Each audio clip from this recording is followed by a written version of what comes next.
Hello everyone, I'm Dustin Anderson. I'm here with Jeff Zerfas. We're going to be talking about evidence-based medicine today. We'll just start off with, just tell us a little bit about yourself and your experiences with athletic training and how many years you've been practicing. Like Dustin said, my name is Jeff Zerfas. I finished my bachelor's degree in 2008, certified April 2009. Got 3.5 actual work experience years. I've worked Division I college athletics, NFL internships, and now here I am at the Auburn University Warrior Athletic Training Program, working in the military setting. All right, we'll just go right into the questions. To you, what is evidence-based practice? To me, evidence-based practice sounds exactly like what it says it is. It's using evidence that has been found in research, as far as what works, what doesn't work, as rehab exercises, injury evaluation, special tests, that type of stuff. By doing research to see that what we're looking for, what we're trying to accomplish is actually being accomplished, and then taking that research that's generated and using it in the clinical setting that each athletic trainer works in. All right. How do you utilize evidence-based practice in the athletic training room here? I read a lot of research on my own and see what's out there, see what's good, and try to use it here by learning new special tests, new rehab exercises, trying to find ways that, I think, if I believe in a certain exercise is doing this or working a certain way or accomplishing a goal that I want, then I try to find the evidence to back that up. If I can't find evidence that backs that up specifically, then I'll change what I'm doing so that everything that I do is grounded in some kind of research. I don't want to just be out here just throwing stuff together and seeing if it works. We're trying to advance the profession along, and by doing my research and doing my due diligence with that, then I feel like I am, because I'm turning out a better product in the end. Just piggyback on that question, what's something that you found recently or something in the past that sort of changed the way you did things?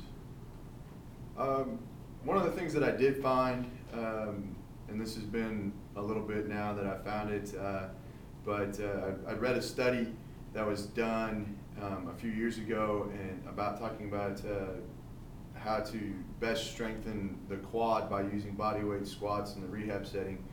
And there was an EMG study done with people that are doing bodyweight squats. They started them flat on the ground and did an EMG just to see how much the quad was actually activating with the squat, and then they progressed them to putting them on different angles of decline on like a slant board, and they found that when they put them on the decline, that the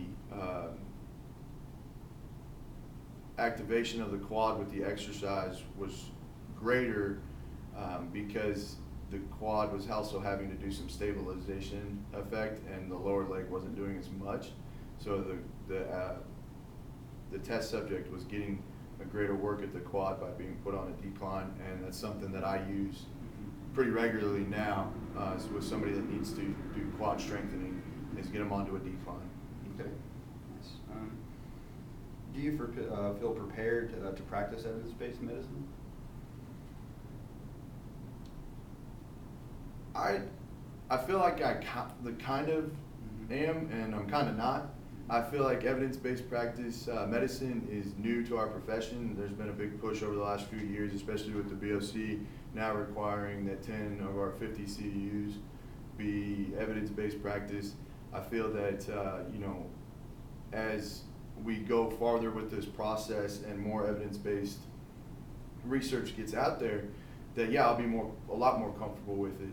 As where it stands right now, I feel I am okay with it and using it, but as far as being full-blown expert on it, I would say I'm not.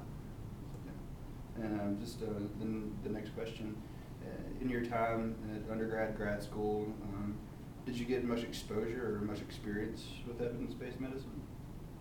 Well, like I said, I graduated with my bachelor's degree in December 2008, and so, for my 4.5 years of college, evidence-based practice hadn't really been around a whole lot yet as far as athletic training.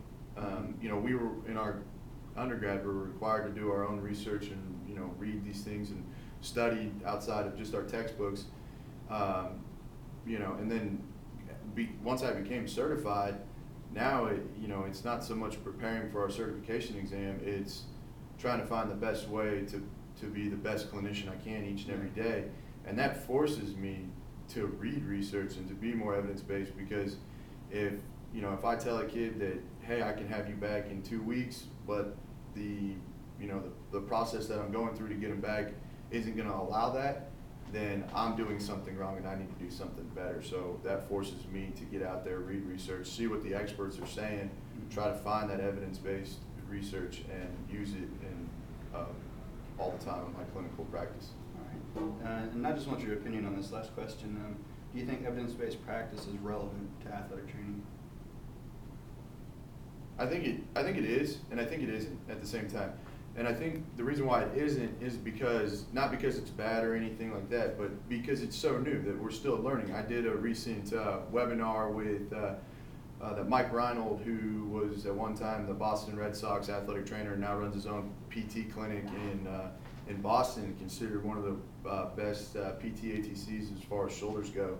And he flat out said in his webinar that there's not very much evidence-based practice on research on the shoulder, on special tests that work in the shoulder and those types of things.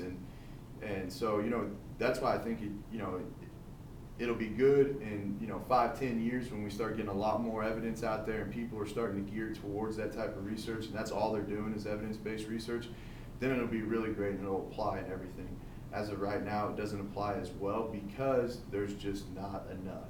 And that's one of the things that I think is going to change, especially with more DAT athletic trainers coming out, people that are getting a doctorate in athletic training clinical wise instead of the PhD side. Now they're taking that research, they're taking the clinical side and they're meshing it together, which to me is what evidence-based is supposed to be doing. It's taking the research to the clinical setting.